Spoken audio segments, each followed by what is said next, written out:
చేసుకుందాం. ఇచ్చిన ఆన్లైన్ ప్రేయర్లో ధ్యానం చేసుకున్న వాక్య భాగాన్ని మరొకసారి ధ్యానం చేసుకుందాం. దేవునికి స్తోత్రం. సమూయేలు మొదటి గ్రంథము, సమూయేలు గ్రంథము మొదటి గ్రంథము. దేవానికి స్తోత్రం, స్తోత్రం, స్తోత్రం, స్తోత్రం.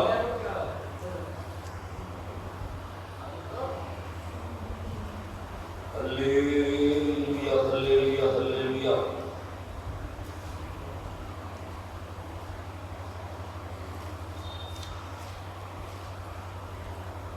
17వ అధ్యాయం.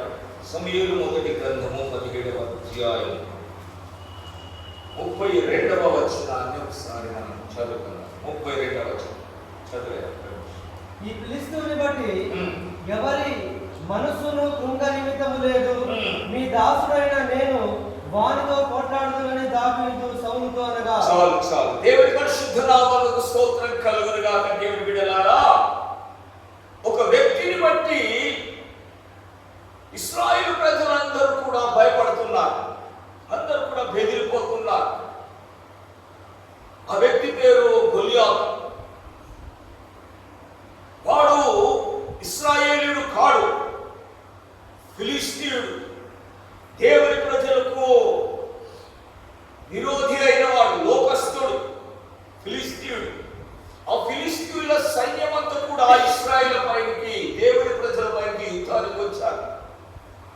వారిని నాశనం చేయాలని, వారి దేశాన్ని స్వాధీనపరచుకోవాలని ఫిలిష్తీయుల సైన్యమంతా కూడా యుద్ధానికి వచ్చారు. అప్పుడు దేవుని ప్రజలైన ఇశ్రాయేలీయులు కూడా యుద్ధానికి బయలుదేరారు. వారు కొన్ని వేల మంది ఉన్నారు, వీరు కొన్ని వేల మంది ఉన్నారు. వీరందరూ కూడా యుద్ధానికి బయలుదేరారు. వారు ఒక కొండపైన నిలబడితే వీరు ఒక కొండపైన నిలబడ్డారు. మధ్యలో పెద్ద లోయ ఉన్నది. యుద్ధము చేయాలంటే ఆ లోయలోనికి వచ్చి యుద్ధము చేయాలి. మళ్ళా యుద్ధం అయిపోయిన తర్వాత మళ్ళా వెళ్ళిపోవాలి. ఇలాగూ ఇశ్రాయేలు ప్రజలు యుద్ధములకు వారు సిద్ధపడి వచ్చారు, ఫిలిష్తీయులు సిద్ధపడి వచ్చారు. ఈ కొండపైన వీరున్నారు, ఈ కొండపైన వీరు ఉన్నారు. ఇశ్రాయేలుల దగ్గర రాజు ఉన్నాడు, సౌలు అనే రాజు ఉన్నాడు. ఆయుధాలు, కత్తి, పల్లెము, డాలు, కిరీటాలు అన్ని ధరించుకొని రాజు కూర్చొని ఉన్నాడు. సైన్యాధిపతులందరూ కూడా నిలబడి ఉన్నారు. ఫిలిష్తీయులు కూడా వారి దగ్గర సర్దారులు ఉన్నారు, రాజులు గారు సర్దారు. 5 మంది సర్దారులు ఉన్నారు. 5 మంది కూడా నిలబడ్డారు, వారు కూడా నిలబడ్డారు. ఆ పూరభోగంగానే యుద్ధానికి వెళ్ళిపోవాలి, పూరభోగంగానే యుద్ధానికి పోవాలి. పూరం రోగుతుంటే పూరం రోగుతలేదు. కానీ ఈ ఫిలిష్తీయులలో నుండి ఒక వ్యక్తి బయటకు వస్తున్నాడు. ఫిలిష్తీయులలో నుండి ఒకడే ఒక వ్యక్తి బయటికి ముందరకు వచ్చి నిలబడుతున్నాడు. ముందరకు వచ్చి నిలబడి పెద్దగా అరుస్తున్నాడు. ఇశ్రాయేలీయులు గారా, దేవుని ప్రజలు గారా, ఇన్ని వేల మంది యుద్ధానికి రావడం ఎందుకు? ఇదిగో మా దగ్గర 2,000 మంది ఉన్నారు. వీళ్ళందరినీ విడిచిపెట్టండి. నేను ఒక్కడే మీ దగ్గరికి యుద్ధానికి వస్తా. మీలో దమ్మున్నోడు ఉంటే ఒకడు నా దగ్గరికి యుద్ధానికి రండి. నేను ఒక్కడే వస్తాను యుద్ధానికి. మీలో ఎవరికైనా దమ్ము ఉంటే మీరు కూడా ఒకడు నా దగ్గరికి యుద్ధానికి రండి. మన ఇద్దరు కొట్లాడుదా. మన ఇద్దరిలో ఎవడు గెలిస్తే వాడే జయం పొందినట్టు, ఎవడు ఓడిపోతే వాడు ఓడిపోయినట్టు. మన ఇద్దరమే కొట్లాడుకుందా. రండి, దమ్ముంటే రండి అని వీడు గొప్ప స్వరముతో అరుస్తున్నాడు. వాడు ముందుకు వచ్చి, ఇశ్రాయేలు ప్రజలు ముందుకు వస్తున్నారు. వీడొక్కడు ముందుకు వచ్చి అరిసే వరకు వెనక్కి వెళ్ళిపోతున్నారు. భయపడి వెళ్ళిపోతున్నారు వెనక్కి. గొలియాతు అనే పేరు కలిగిన సూర్యుడు వీడు. వాని పొడుగు ఎత్తున్నదంటే 6 మూరల జానెడు. 6 మూరల జానెడు వాని పొడుగు. వాడు ఇంతలా ఉన్నాడు, ఇంత పొడుగున్నాడు, అచాన బాబుడు. 6 మూరల జానెడు అంటే ఈ చర్చ్ అంటున్నాడు. మన చర్చ్ రూఫ్ మన 12 ఫీట్లు కనుక 12, ఇంకా ఎక్కువ 12 ఫీట్లు ఇంత ఉంటాడు. మనం ఎంతుంటాము? మనం ఎంతుంటాము? 3 మూరల జానెడు ఉంటాము. కొలుసుకోండి, మీ మూర పెట్టి ఇట్లా కొలుసుకొని చూడండి. మీరు కొలుసుకోండి, ఎవరి మూరతోటి వాళ్ళు కొలుసుకుంటే అంతే ఉంటారు.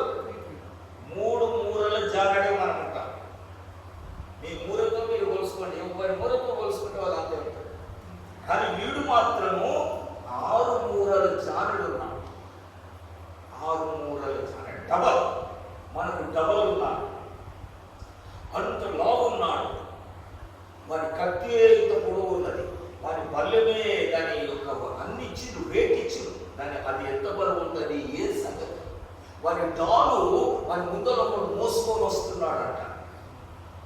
దేవుని బిడ్డలారా, వాడు తల మొదలుకొని అరికాలు వరకు సంపూర్ణముగా ఆయుధాలు ఉన్నాయి. అన్ని ఆయుధాలు, తల మొదలుకొని కాళ్ళ వరకు అన్ని ఆయుధాలు ఉన్నాయి. గొలియాతు వీరి పేరు.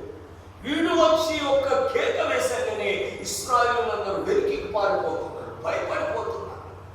ఇలాగూ ఒక్క రోజు 2 రోజులు కాదు, 40 రోజులు అవుతున్నది. 40 రోజులు 40 రోజులు సైన్యం ఇక్కడ ఉంది, ఇశ్రాయేలు సైన్యం ఇటు సైడ్ ఉన్నది. 40 రోజులు ఎవడు యుద్ధానికి పోతలేడు, ఎవడో గొలియాతును చంపలేక ముందుకు వెళ్తలేడు, ఎవరికి ధైర్యం సరిపోతలేదు అసలు. 40 రోజుల నుంచి ఇదే కథంగం, ఇదే కథ. 40 రోజులు గతించిపోయింది. యుద్ధం ఎక్కడ తేలుతలేదు, యుద్ధం ముగించబడతలేదు, ఓడిపోతలేరు, గెలుస్తలేరు. యుద్ధం అలాగే ఇదే సవాల్పై సవాల్ విసురుతున్నాడు. ఇశ్రాయేలులారా, దమ్ముంటే నేను ఎవరినైనా ఒకరిని పంపేయండి. ఇశ్రాయేలు దగ్గర కూడా మంచి బలవంతులు ఉన్నారు, సైన్యాధిపతులు ఉన్నారు. యోవాబు అనే ఒక గొప్ప సైన్యాధిపతి ఉన్నాడు, యుద్ధశూరుడు ఉన్నాడు. అయినా బెదిరిపోతున్నాడు, అయినా ఎవరికి ధైర్యం సరిపోతలేదు. రాజు ఉన్నాడు, సౌలు రాజు ఉన్నాడు ఇశ్రాయేలు పట్ల, అయినా ధైర్యం వస్తలేదు రాజు కూడా. దేవుని బిడ్డలారా, అటువంటి సమయంలో, అటువంటి పరిస్థితిలో, ఎవరికి ఎటు తోచలేని పరిస్థితిలో ఫిలిష్తీయుడైన గొలియాతును, అన్యుడైన వీరిని దేవుని ప్రజలైన వారిని భయపడుతున్నాడు. దేవుని ప్రజలైన మనల్ని బెదిరిస్తున్నాడు. దేవుని ప్రజలైన మనల్ని సవాలు చేస్తున్నాడు. తమ్ముందా, నాతో వచ్చి పోరాడండి, ఇదిగో మనకు ఒక సవాలు విసురుతున్నాడు సాతానుడనే గొలియాతు. వారిని ఎదిరించలేకపోతున్నాం, వారిని జయించలేకపోతున్నాం, వారిని ఓడగొట్టలేకపోతున్నాం, వారి శోధనలో పడిపోతున్నాం, వారి బెదురుకు మనం కృంగిపోతున్నాం, బలహీనులమవుతున్నాం. వారిని జయించడానికి శక్తి వస్తలేదు, మనకు రాజుకు మనకి శక్తి వస్తలేదు. రాజే, సైన్యమే, సైన్యాధిపతులు ఉన్నారు. కానీ గొలియాతు లాంటి ఈ శూరుని, బలవంతుని ఎదురించడానికే శక్తి మాత్రం వస్తుంది, ధైర్యం వస్తలేదు. బలహీనులైపోతున్నా, కృంగిపోతున్నా. అటువంటి కృంగుదల కలిగిన సమయంలో, బలహీన పడిపోయిన సమయంలో దేవుని ప్రజలైన ఇశ్రాయేలు కృంగిపోయారు, బలహీనులైపోయారు. ఎటు తోస్తలేదు, ఓటమిని ఒప్పుకోవాలి. వాడు చెప్తున్న మాటలకి ఇక మేము ఓడిపోయినామయ్యా, మా రాజ్యాన్ని నువ్వు స్వతంత్రించుకో, తీసేసుకో, మేము ఓడిపోయినాం. ఇంకా ఎందుకు వాడిని గెలుస్తలేవు కనుక ఓడిపోయినట్టే. గొలియాతును గెలవలేకపోతున్నాం, సాతానును జయించలేకపోతున్నాం, సాతానుపై జయం పొందలేకపోతున్నాం. మన ఓటమిని ఒప్పుకుంటున్నది. కానీ దేవుని బిడ్డలారా, అటువంటి సమయంలో నుండి ఒక్క యవనస్తుడు, ఒక బాలునిగా ఉన్న యవనస్తుడు బయటకు వచ్చేసాడు. వీడు సైన్యంలో ఉన్నవాడు కాడు, వీడు సైన్యంలో పెంచబడిన వాడు కాడు, యుద్ధ విద్యలు నేర్చిన వాడు కాడు. ఆ వ్యక్తి బయటకు వచ్చేసి ఆ వ్యక్తి పలికిన మాట ఇప్పుడు మనం చదివిన మాట. మరల చదివాయి 32వ వచనం. ఈ ఫిలిష్తీయుని బట్టి ఎవరి మనస్సులో కృంగ నిమిత్తము లేదు. నీ దాసుడనైన నేను వానితో పోట్లాడుదునని దావీదు అనే ఈ యువనస్తుడు బయటకు వచ్చాడు. దేవుని బిడ్డలారా, దేవుడు, రాజు, సైన్యము, సైన్యాధిపతులందరూ కూడా కృంగిపోయి ఉన్నారు, బలహీనులైపోయి ఉన్నారు, కృంగుదల కలిగిన స్థితిలో ఉన్న వారిని ఇదిగో ఒక యవనస్తుడు బయటకు వచ్చి బలపరుస్తున్నాడు. ఈ ఫిలిష్తీయుని బట్టి, మనల్ని బెదిరిస్తున్న ఫిలిష్తీయుని బట్టి, వారిని చూసి భయపడిపోతున్నాం కదా, వారిని బట్టి మీరెవరు కృంగిపోకండి, బలహీనులు కాకండి. నేను వారితో యుద్ధం చేస్తాను, వారితో నేను యుద్ధం చేయటకాయ నేను సిద్ధపడుతున్నాను. దేవుని బిడ్డలారా, ఒక బలవంతుని ఎదిరించిన కొరకాయ ఒక బాలుడైన వాడు బయలుదేరి ముందుకు వచ్చేసాడు. ఒక బలవంతుని చేయించుటకాయ ఒక బాలుడైన వాడు, యవనస్తుడైన వాడు ధైర్యం చేసి బల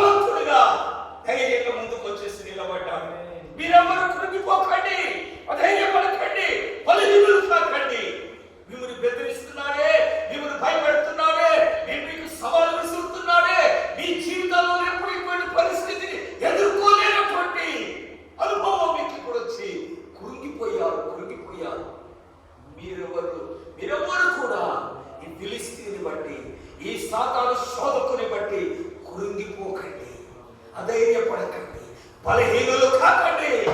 ఆమేన్. నీ దాసుడనైన నేను వారితో పోట్లాడతాను, దావీదు అని నేను వారితో పోట్లాడతాను. దేవుడి బిడ్డ, గొలియాతుతో పోట్లాడాలంటే, గొలియాతుని ఎదిరించాలంటే, గొలియాతు కలిగినటువంటి ఆ యొక్క ఆయుధాలను మనం కలిగి వారిని ఎదిరించాలా? గొలియాతు యొక్క ఆయుధాలు చూడండి, వాటి ఆయుధాలు ఏమేమి ఉన్నాయి? గొలియాతు యొక్క ఆయుధాలు, దేవుని పరిశుద్ధ నామం స్తోత్రం, స్తోత్రం, స్తోత్రం. 17వ అధ్యాయంలోకి వస్తాం. 17వ అధ్యాయం 4వ వచనం చదివే. 17వ అధ్యాయం 4వ వచనం. గాతుకు వాడైన గొలియాతు అను శూరుడొకడు ఫిలిష్తీయుల దండులో నుండి బయలుదేరుచుండెను. అతడు 6 మూరల జానుడు, ఎత్తు మనిషి. అతని తల మీద రాగి శిరస్త్రాణం ఉండెను. అతడు యుద్ధ కవచము ధరించి ఉండెను. ఆ కవచము 5,000 తులముల రాగి ఎత్తుగలది. మరియు అతని కాళ్ళకు రాగి కవచము, అతని భుజముల మధ్యను రాగి బల్లెం ఒకటి ఉండెను. అతని ఈటె కర్ర చేత లేత గాని దోణి అంత పెద్దది. మరియు అతని ఈటె కోన 600 తులముల ఇనుము ఎత్తుగలది. ఒకడు డాలును మోయచు అతని ముందర పోగుచుండెను. దేవుని బిడ్డలారా, ఇది గొలియాతు యొక్క స్వరూపం, గొలియాతు యొక్క ఆకారం ఇది. తల మొదలుకొని కాలు వరకు వాడు కవచములు ధరించిన వాడు. వారి బల్లెం యొక్క కొన, ఆ కొన యొక్క బరువే 600 తులముల ఇత్తడి గంత బరువు కలిగేది. ఇక వాడు ఎంతటి బలాఢ్యుడు చూడండి. ఇటువంటి బలాఢ్యుని ఇప్పుడు ఎదుర్కొని పోతున్నా నేనున్నానని ధైర్యంగా ఇశ్రాయేలు ప్రజల్లో నుండి, దేవుని ప్రజలలో నుండి, క్రైస్తవులలో నుండి ఒక వ్యక్తి, ఒక బాలుడు బయలుదేరి వచ్చాడు. బాలుడు, ఈయనంట బాలుడు చూడండి. బాలుడని సౌలు అతను అంటున్నాడు. ఆ 33వ వచనం చదువు, 33వ వచనం చదువు. ఈ ఫిలిష్తీయుని ఎదుర్కొని వారితో పోట్లాడుటకు నీకు బలము చాలదు, నువ్వు బాలుడవు. వారిని ఎదుర్కోనికి నీకు దమ్ము లేదురా నాయనా, నీకు బలం సరిపోదు, నువ్వు చిన్నపిల్లగా, నువ్వు బాలుడవు. ఒక బాలుడు, ఒక యవనస్తుడు ఇదిగో ఇటువంటి బలాన్ని ఎదిరించిన కొరకాయ ధైర్యంగా ముందుకు వచ్చేసాడు. దేవుని పరిశుద్ధ నామమునకు స్తోత్రం కలుగుగాక. దేవుని బిడ్డలారా, మనల్ని ఎన్నో విషయాలు కలవరపరుస్తున్నాడు, భయపరుస్తున్నాడు. దేవుని బిడ్డలారా, మన జీవితంలో వెనుకడుగు వేసేటట్లుగా చేస్తున్నాడు. ఇదిగో ఈ ఫిలిష్తీయులు వచ్చి అరిచినప్పుడల్లా ఇశ్రాయేలీయులందరూ కూడా వెనుకకు వెళ్ళిపోతున్నారు. వాడు అరిచినప్పుడల్లా ఇశ్రాయేలీయులు ముందుకు వచ్చిన ఇశ్రాయేలీయులు మరలా వెనుకకి తగ్గిపోతున్నారు. చూడండి, అదే 17వ అధ్యాయంలోనే 16వ వచనం చదివాయి.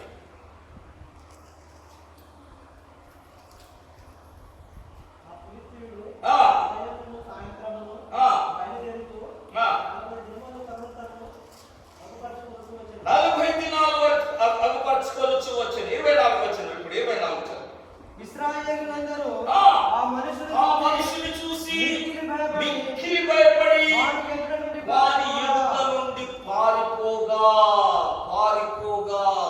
ఇశ్రాయేలీయులందరూ వారి ఎదుట నుండి ముందుకు వస్తున్నారు. యుద్ధం చేస్తాము.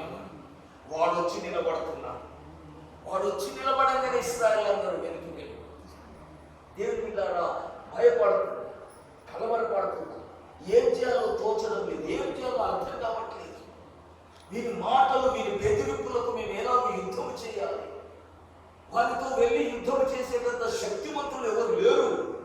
దేవుని బిడ్డలారా, అటువంటి పరిస్థితులు 40 దినాలు వాడంతకు వాడు వచ్చి కనపరచుకోవాలి.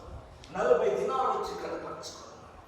చూడండి, 40 దినాల యొక్క అనుభవము బైబిల్ వచ్చిన ప్రాముఖ్యత కలిగింది. 40 దినాలు యేసు ప్రభువుని కూడా ఎన్ని దినాలు శోధించాడు? 40 దినాలు శోధించాడు సాతాను. మన పద్మమ్మ కూడా ఆమె 40 దినాలు ఉపవాసం ఉండడానికి తీర్మానించారు. దేవుడి నుంచి సాయంత్రం వరకు ఉపవాసం ఉండడానికి సమర్పించాలి. దేవుడు బలపరిచిన స్తోత్రం కలుగుతాడు. దేవుని బిడ్డలారా, ఈ 40 దినములు అనగా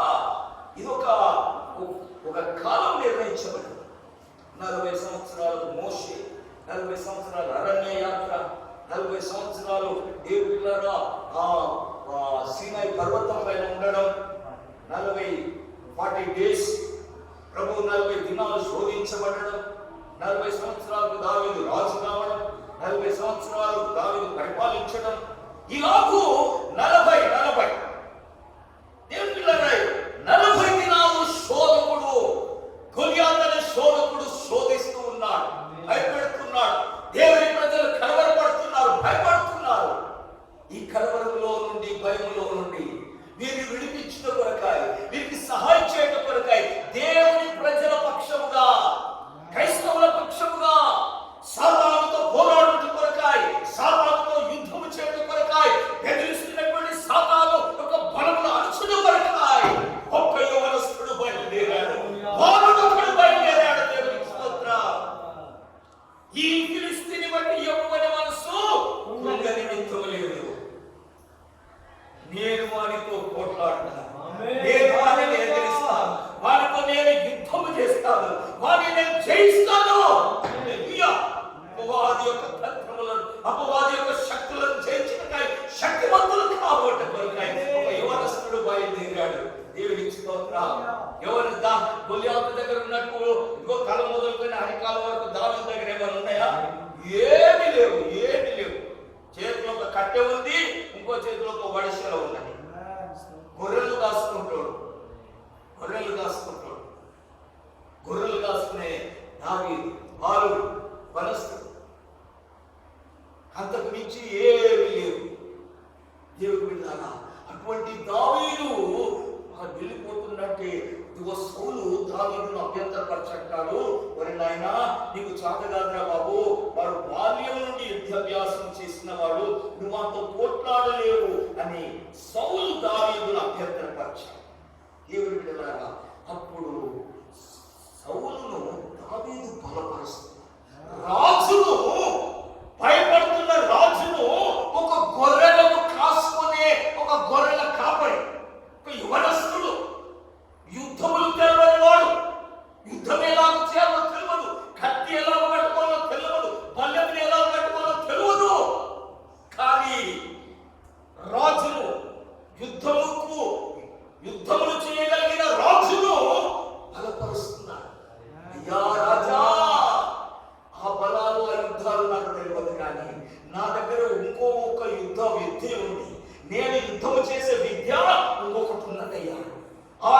నీ దగ్గర ఉన్నటువంటి ఆయుధాలు నా దగ్గర లేవు, ఆ గొలియాతు దగ్గర ఉన్నటువంటి ఆయుధాలు నా దగ్గర లేవు, కానీ ఇంకో రకమైన ఆయుధాలు ఉన్నాయి నా దగ్గర వేరే ఆయుధం ఉన్నది. నా దగ్గర వేరే విధంగా యుద్ధం చేస్తే ఇంకో విధమైన విద్యలు ఉన్నాయి. యుద్ధ విద్య నా దగ్గర ఉన్నది, యుద్ధ ఆయుధాలు ఉన్నాయి నా దగ్గర, కానీ అవి ఇటువంటివి కావు. దేవుని బిడ్డలారా, దావీదు యొక్క యుద్ధ ఆయుధములను దేవుని బిడ్డలారా చూడండి. దావీదు యొక్క యుద్ధ ఆయుధం దావీదు దగ్గర ఒక ఆయుధం ఉంది. 16వ అధ్యాయంలో 16వ అధ్యాయం. దేవుని నామమునకు స్తోత్రం కలుగును కాక. 12వ వచనం చదవండి. వచ్చేది అతడు ఎర్రని వాడును, చక్కని వ్యక్తులు గలవాడును, చూచుటకు సుందరమైన వాడునై ఉండెను. అతడు రాగానే నేను కోరుకున్నవాడు ఇతడే. నీవు లేచి వారిని అభిషేకించుమని యెహోవా సెలవీయగా, సమూయేలు తైలపు కొమ్ము తీసి వారి సహోదరుల ఎదుట వారికి అభిషేకము చేసెను. నాట నుండి యెహోవా ఆత్మ దావీదు మీదికి బలముగా దిగి వచ్చెను. నాట నుండి యెహోవా ఆత్మ దావీదు మీదికి బలముగా దిగి వచ్చెను. దేవుని బిడ్డలారా, దావీదు దగ్గర ఉన్న యుద్ధ ఆయుధం ఇదే. గొలియాతును చంపుటకు బయలుదేరుతున్న ఆయుధం ఇదే. దేవుని ఆత్మ ఆనాటి నుండి బలముగా దావీదులో కార్యమిచ్చింది. ఆ రోజు నుంచి దేవుని ఆత్మ దావీదును బలపరుస్తూ ఉన్నది. ఈ ఆయుధములు కలిగి ఇప్పుడు గొలియాతును చంపడానికి బయలుదేరి, గొలియాతును ఎదిరించడానికి బయలుదేరుతున్నారు. కలవరపడుతున్న దేవుని ప్రజలకు సమాధానం సమాధానం ఇచ్చుకున్నారు. క్రైస్తవ లోకం కలవరముతో ఉన్నది. క్రైస్తవ ప్రజలు బెదిరిపోతున్నారు. క్రైస్తవ ప్రజలు దేవుని బిడ్డల కురిగిపోతున్నారు. సాతానును జయించడానికి అర్థం కావట్లేదు. సాతానును ఓడించడానికి బలం సరిపోతలేదు. వారి దగ్గర ఉన్నటువంటి యుద్ధ ఆయుధములు సాతానును ఓడించలేవు. సౌలు దగ్గర, సౌలు సైన్యం దగ్గర ఉన్న కత్తులు బల్లాలు లేవా? వీళ్ళ దగ్గర ఉన్నాయి, వీళ్ళ దగ్గర అన్ని ఉన్నాయి. కానీ గొలియాతును చంపలేవు, ఎదురించని ఓడించలేదు. దేవుని బిడ్డలారా, కత్తితో ఇంటితో కాదు పని. సాతానును జయించనీకే ఏమి పని చేయవు. దైవాభిషేకం దేవుని శక్తి కావాల్సిందే, దేవుని బలం కావాల్సిందే. దేవుని శక్తి ద్వారా తప్ప, దేవుని బలం ద్వారా తప్ప సాతాను యొక్క అపవాది యొక్క ఏ శక్తిని, ఏ బలమును నువ్వు జయించలేవు, ఎదురించలేవు. సాతాను ఎదుట నిలబడుటకు శక్తిమంతుడు ఒక్కడే, దైవాత్మను పొందుకున్నవాడే, దేవుని ఆత్మను కలిగిన వాడు మాత్రమే, దేవుని ఆత్మ శక్తి కలిగిన వాడు మాత్రమే సాతాను ఎదుట ధైర్యంగా నిలబడి పోరాడగలడు, ఎదిరించగలడు. ఇవి ఎంత సింహాసనం వేసుకొని రాజు వస్తున్నాడు. సౌలు రాజు సింహాసనం వేసుకొని వస్తున్నాడు. ఎంత పెద్ద ఉన్నా పర్వాలేదు, ఎంత పెద్ద నువ్వు టీవీ ప్రసంగుతున్నా, ఎంత పెద్ద చర్చలో పాస్టర్ ఉన్నా, దైవాభిషేకం దైవాభిషేకం పొందినవాడు, దేవుని చేత అభిషేకించబడినవాడు, దేవుని ఆత్మను కలిగినవాడు. ఇప్పుడు దావీదు అన్నలు సైన్యంలో ఉన్నారు, ఆడే ఉన్నారు. ఇప్పుడు వాళ్ళని చూడలేకనే వచ్చాడు దావీదు. అసలు ఇంటికెళ్ళి ఎందుకు వచ్చిందంటే అన్నలు సైన్యంలో ఉన్నారు, ఏమైంది సంగతి తెలుసుకొని తండ్రి పంపించుకుపోయేటప్పుడు నాయన వాళ్ళు సైన్యంలో ఉన్నారు. మరి అన్నలకు లేని ధైర్యం తమ్ముడికి ఎట్లు వచ్చాయి? దేవుడు బిడ్డారా, ఇందాక మనం చదివినాం కదా ఏమని? నేను కోరుకున్న వాడితోనే నీవు లేచి వారిని అభిషేకం చేయమని యెహోవా సెలవీయగా, నా సమూయేలు తైలం పొమ్ము తీసుకొని వాని సహోదరుల ఎదుట, హల్లెలూయా, వాని సహోదరుల ఎదుట, వాని అన్నల ఎదుట ఒక చిన్న బాలుని తమ్ముని దైవాభిషేకం చేత అభిషేకించేశాడు. ఇప్పుడు అన్నలందరూ సైన్యంలో ఉన్నారు, బలవంతులు అన్నలు. అన్నల యొక్క అక్కడ వారి యొక్క బాడీ బిల్డింగ్ అంతా రాసి ఉంది. దావీదు అన్నలంతా బలంగా ఉన్నారు సైన్యంలో. కానీ అభిషేకం లేని వారు బలాఢ్యులే, గొప్పవారే, సైన్యంలో ఉన్నవారే, కానీ అభిషేకం లేని వారు. కానీ అభిషేకించబడిన తమ్ముడు ఇదిగో అన్నలందరినీ కాదని, రాజులు కాదని గొలియాతును ఎదిరించుటకాయ గొలియాతుతో పోరాటకే నేను ముందుకు వస్తున్నాను, వారిని జయించుటకే నేను ముందుకు వస్తాను. మీరెవరు కురిగిపోకండి, మీరెవరు భయపడకండి, వాళ్ళతో నేను ఒక్కడి పోతాను. దేవుడు బిడ్డ, ఈ ధైర్యం ఎవరికి రాదు, ఈ ధైర్యం ఎవరిలో ఉండదు, ఈ బలం ఎవరిలో రాదు. అభిషేకం కలిగిన వాడు, దైవాభిషేకం కలిగిన వాడే. ఇది దైవ బలం, ఇది దేవుని అభిషేకం. ఆనాటి నుండి దేవుని బలము, అభిషేకము బలముగా ఈ బలమైన అభిషేకం కావాలి. గొలియాతును ఎదిరించే బలం. ఈ బలమును మనకుని గొలియాతును ఎదిరిస్తాం, సాతానుని ఎదిరిస్తాం, దృష్టిని ఎదిరిస్తాం. ఈ పైకి వాడు ఎన్ని విధాలు వచ్చి భయపెడుతున్నా, ఎన్ని రోగాలు తెప్పిస్తున్నా, ఎన్ని సమస్యలు కలిగిస్తున్నా, ఎన్ని శోధనలు కలిగించి నిన్ను నాశనం చేయాలని 40 దినాల నుంచి నిన్ను శోధిస్తున్నా, భయపెడుతున్నా. దేవుని బిడ్డ, ఇంకా జయించలేకపోతున్నా, ఇంకా వాడిని ఎదిరించలేకపోతున్నా. ఎందుకో అని ఎదిరించే శక్తిమంతులు మనకు. వాడిని ఎదిరించే శక్తి, వాడు శక్తిమంతుడే, వాడు బలవంతుడే. సాతానుడు బలహీనుడు కాడప్పటికీ వాడు బలవంతుడే, వాడు బలవంతుడే. కానీ మీలో ఉన్నవాడు లోకములో ఉన్నవాని కంటే శక్తివంతుడు. ఇశ్రాయేలు సైన్యం అంతా ఉన్నారు, వారిలో ఒక్కడు ఉన్నాడు, ఒక బాలుడు ఉన్నాడు, వాడొక్కడు మాత్రమే బలవంతుడు. వాడొక్కడు మాత్రమే శక్తిమంతుడు, వాడొక్కడు మాత్రమే ధైర్యవంతుడుగా బయటకు వస్తున్నాడు, వాడొక్కడు మాత్రమే ఎదిరించేటందుకు రోషము కలిగి వస్తున్నాడు. హల్లెలూయా. దేవుని బిడ్డలారా, దైవాభిషేకం లేని వేల మంది ఉంటే ఏం లాభం? దేవుని ఆత్మబలం లేని వారు వేల మంది ఉంటే ఏం లాభం? దైవాభిషేకం కలిగిన ఒక్కడే సాతాను కోటలు కూలగొట్టిన, సాతాను ఓడగట్టగలిగిన మీ ఎవ్వరి మనసు కృంగని ఈ గొలియాతుతో నేను చేసిన వారి పక్షం, మీ పక్షముగా నేను యుద్ధం చేస్తాను, మీ పక్షముగా నేను ప్రార్థన చేస్తాను, మీ పక్షముగా నేను విజ్ఞాపన చేస్తాను. దేవుని బిడ్డలారా, సాతానుతో పోరాడే ఆయుధం ప్రార్థన ఒకటే. ప్రార్థననే మన ఆయుధం. ప్రార్థన ఆయుధమే. సాతానును జయించగలిగే ఆయుధం దేవుడు మనకు ఇచ్చిన ఆయుధం ప్రార్థన. ఇది అభిషేకంతో కూడిన ప్రార్థన, దైవాభిషేకము కలిగిన ప్రార్థన అయి ఉండాలి, దేవుని ఆత్మ బలముతో కూడిన ప్రార్థన అయి ఉండాలి. అందువల్లే పరిశుద్ధాత్ముడు మనల్ని మన బలహీనతను చూసి మనకు సహాయం చేస్తున్నాడు. మనం ఎట్లా ప్రార్థన చేయాలో, యుక్తముగా ఎట్లా ప్రార్థన చేయాలో మనకు తెలియదు. మరి ఎవరు సహాయం చేయాలో ప్రార్థించుటకు పరిశుద్ధాత్ముడే. మన బలహీనులమని ఆయనకు తెలుసు. దావీదే మన పైల్వానా కాడు, ఏం పైల్వానా? దావీదేమో 6 గోరల జాగాడు ఉన్నాడా? గొలియాతుకుంటే నీకంటే నేను పెద్దగా ఉన్నాడా? ఏం లేదు, బాలుడిగా. కానీ దేవుని బిడ్డ, దావీదులో ఉన్న ఆత్మాభిషేకం, ఆ బలము ద్వారా దావీదు ఎదిరించబడి, ఆ బలం లోపల ఉన్న బలము దావీదును ఓర్వనిస్తలేదు. దేవుని బిడ్డ ఒకటి జ్ఞాపకం పెట్టు, పరిశుద్ధాత్ముడు ఎప్పుడు నేను మౌనం ఉంచాడు, ఎప్పుడు పరిశుద్ధాత్ముడు నేను మౌనం ఉంచాడు. జ్ఞాపకం, ప్రార్థన సాతానుని ఎదిరించాలి. నశించు ఆత్మలను చూపిస్తాడు, నశించు ఆత్మల కొరకు ప్రార్థన. ఇదిగో ఏ సమస్యతో ఉన్నవాడు వారి కొరకు ప్రార్థన, వారికి విడుదల. ఎందుకో వారు పీడిస్తున్నవాడు సాతానుడు, భయపడుతున్నవాడు సాతానుడు, సమస్యలు కలిగించిన వాడు సాతానుడు, శోధనలో పడేసిన వాడు సాతానుడు. వారితో పోరాడగలగాలి.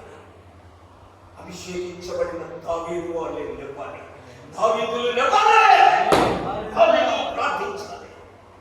దేవుని బిడ్డ ప్రార్థించిన కొరకే దేవుడు తన అభిషేకం, సాతానుని ఎదిరించిన కొరకే దేవుడు తన అభిషేకాన్ని మనకి ఇచ్చాడు.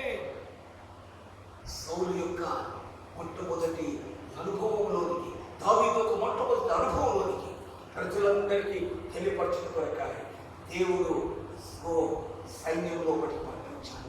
6 లక్షల మంది, వేల మంది సైనికులు పంపించాడు.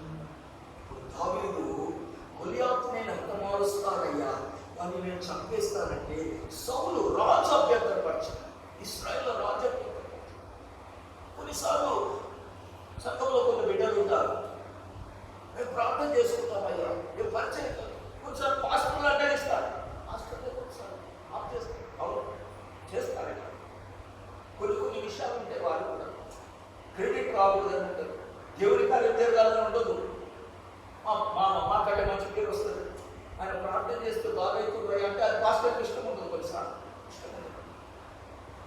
అది చెప్తే వాక్యం మంచి చెప్తాడు, పాస్టర్ కొంచెం ఇష్టం ఉండదు. ఇప్పుడు సౌలు దావీదు కథ అదే అయింది. సౌలుకు 10,000 స్తోత్రాలు, దావీదుకు 10,000 స్తోత్రాలు, సౌలుకు 1000 స్తోత్రాలు అన్నారు. అయిపోయాయి. ఆయన మంచి వాక్యం చెప్తాడు, ఆయన ప్రార్థన చేస్తే బాగా అవుతున్నాడు అంటే వచ్చి అక్కడనే వచ్చేసి ఆ సాతానుడు అక్కడ ఉన్నాడు, పోయి ఇక్కడ వచ్చేసి చర్చలోకి వచ్చేసి, అక్కడ ఉన్న సాతానుడు పోయిండు ఇక్కడికి వచ్చేసి, లోపల ఇశ్రాయేలు మధ్యలోకి వచ్చేసి. దేవుని ఆత్మ ఎప్పుడు మనం ఊరుకోనియదు, పరిశుద్ధాత్ముడు రేపుతూనే ఉంటాడు. సంసోను రేపలేదా? సంసోను పురికొల్పలేదా? దేవుని బిడ్డ, దేవుడు రేపిన రీతిగా నువ్వు బయలుదేరాల్సింది. ఎవరు ఏమంటలేరు, నేను ఎందుకు ఏమన్నానని దావీదు మౌనం ఉన్నాడా? అతనిలో ఉన్న అభిషేకం ఊరుకొనిస్తలేదు. అతనిలో ఉన్న పరిశుద్ధాత్ముడు ఊరుకొనిస్తలేడు. రాజే భాగంగా కూర్చుండు, సైన్యాధిపతులు ముందు వాళ్ళు వెనుక సైన్యమంతున్నది, ఎవరికి పట్టలేదు, నాకే పట్టింది. ఊరుకొనిస్తలేడు పరిశుద్ధాత్ముడు, అభిషేకం ఊరుకొనిస్తలేడు. దేవుని బిడ్డలారా, ఇదిగో సౌలు అడిగే, బాబు నువ్వు బాలుడెవరా? వాడు చిన్నగున్నప్పటి నుంచి యుద్ధాలు నేర్చుకున్నాడు కదా. నీకు యుద్ధం సంగతి తెలియదు, నీకు కత్తి తెలియదు, బల్యం తెలియదు, ఈట తెలియదు, విద్య పోతారా నేను వద్దురా బాబు అంటే అనుభవాలను చెప్పుకుంటూ వచ్చాను. దేవుడు అనుభవాలను ఒకసారి నెమరు వేస్తూ నీ జీవితంలో ఇంతకు ముందు జరిగిన అనుభవాలను జ్ఞాపకం చేసుకో. నిన్ను నీవే బలపరచుకో, ఇతరులు బలపరచు. ఇంతకు ముందు దేవుడు నా పట్ల ఇలాగ చేశాడే, ఇంతకు ముందు దేవుడి కార్యాలు మా పట్ల జరిగించాడే, అప్పుడు ఇలాగ శోధన కలిగినప్పుడు దేవుడిని ప్రార్థిస్తే మాకు సహాయం చేశాడే. ఈ అనుభవాలని దావీదు జ్ఞాపకం చేసుకొని సాక్ష్యం చెప్తున్నాడు, రాజుకు సాక్ష్యం చెప్తున్నాడు. చూడండి ఆ మాట చూడండి 17వ అధ్యాయంలో. మీ దాసుడైన నేను నా తండ్రి యొక్క గొర్రెలను కాయుచుండగా సింహమును ఎలుగుబంటి వచ్చి మందలో నుండి ఒక గొర్రె పిల్లను ఎత్తుకొని పోవచ్చుండగా నేను దానిని తరిమి చంపి దాని నోట నుండి ఆ గొర్రెను విడిపించితిని. అది నా మీదికి రాగా దాని గడ్డము పట్టుకొని దానిని చంపించితిని. నీ దాసుడైన నేను ఆ సింహమును ఎలుగుబంటిని చంపితినే. జీవము గల దేవుని సైన్యమును తిరస్కరించిన ఈ సున్నతి లేని ఫిలిష్తీయుడు వాటిలో ఒక దాని వలె అగుననియు సింహం యొక్క బలమునియు ఎలుగుబంటి యొక్క బలమునియు నన్ను రక్షించిన యెహోవా ఈ ఫిలిష్తీయుల చేతిలో నుండి కూడా నన్ను విడిపించను. దేవుని పరిశుద్ధురామే స్తోత్రం. హల్లెలూయా. తన అనుభవాన్ని జ్ఞాపకం చేసుకుంటున్నాడు. తనకు అంతకుముందు దేవుడు ఎలా సహాయం చేశాడు చూడండి. ఇప్పుడు అంటున్నాడు, సింహం యొక్క బలము నుండి ఎలుగుబంటి యొక్క బలము నుండి ఎవరు రక్షించారు? నేను ఓడిగొట్టినట్టున్నా నన్ను రక్షించిన యెహోవా, నన్ను రక్షించిన యెహోవా. సింహం యొక్క బలము నుండి నేను సింహాన్ని ఎదిరించిన, నేను ఎలుగుబంటిని ఎదిరించిన, దాన్ని చంపిన, ఆ బలము నుండి నన్ను రక్షించిన యెహోవా. అప్పుడు నాకు తోడై ఉన్నాడు యెహోవా, అప్పుడు నాకు సహాయం చేశాడు యెహోవా, అప్పుడు దేవుడు నాకు సహాయం చేశాడు.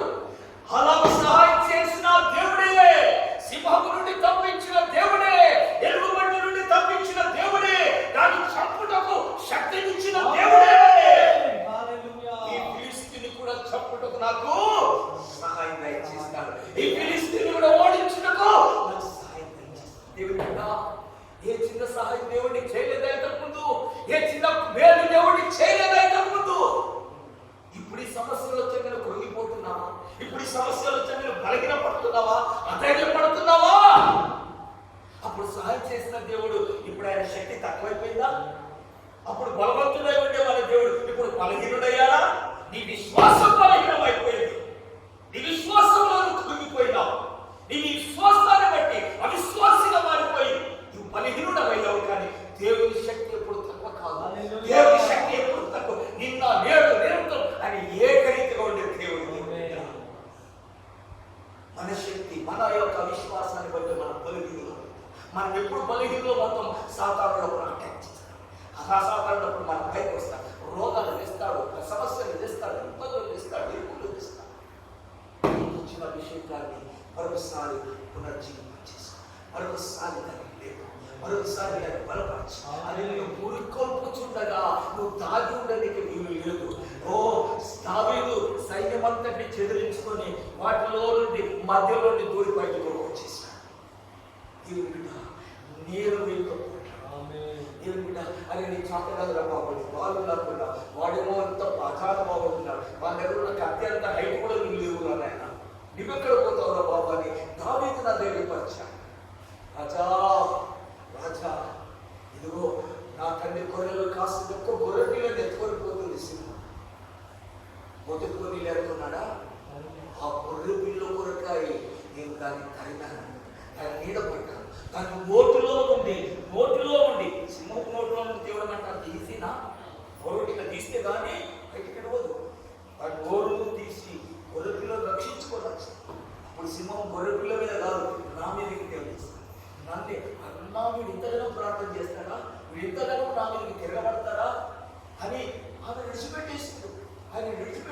ప్రార్థన చేసిన నా మీద పడ్డాడు.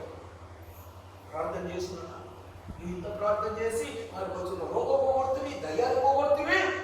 కొడుక నిన్ను నీ పని పట్టాలి. సింహం గొర్రె పిల్లని విడిచిపెట్టింది, దావీదు మీదకి తిరగబట్టింది. దావీదు మీదకి వచ్చిందా దాని గడ్డకు పట్టుకొని దేవుని పరిశుద్ధ దాని గుర్తి దేవుడి ఎక్కడిది బలము? సింహ బలమా మనుష్య బలము? దేవుని నామానికి స్తోత్రం. దాన్ని నన్ను రక్షించిన యెహోవా బలమది, అభిషేక బలమది, నాట నుండి బలముగా దిగి వచ్చిన దేవుని ఆత్మ బలమది. ఆ దేవుని హస్తము దావీదును బలపరచగా సింహమును కొట్టి చంపి తిని ఎలుగు బట్టి పైకి వచ్చినప్పుడు దాన్ని నేను చంపాను. దేవుడి బిడ్డ ఈ అనుభవాలన్నీ దావీదు సాక్ష్యం చెప్తున్నాడు. అప్పుడు నాకు సహాయం చేసిన దేవుడు ఈ రోజు కూడా సహాయం చేస్తాడు. ఆ రోజు బలమిచ్చిన దేవుడు ఈ రోజు కూడా నాకు బలమిస్తాడు. ఆ విషయంలో నీకు సహాయం చేసిన దేవుడు ఈ విషయంలో కూడా నీకు సహాయం దయచేస్తాడు. దేవుడి బిడ్డ కొరిగిపోతుంది, అధైర్యపడదు, బలము తెచ్చు. ఒక మాట మనం చదువుకొని ముగించుకుందాం. దేవుని నామమున స్తోత్రం కలుగును గాక.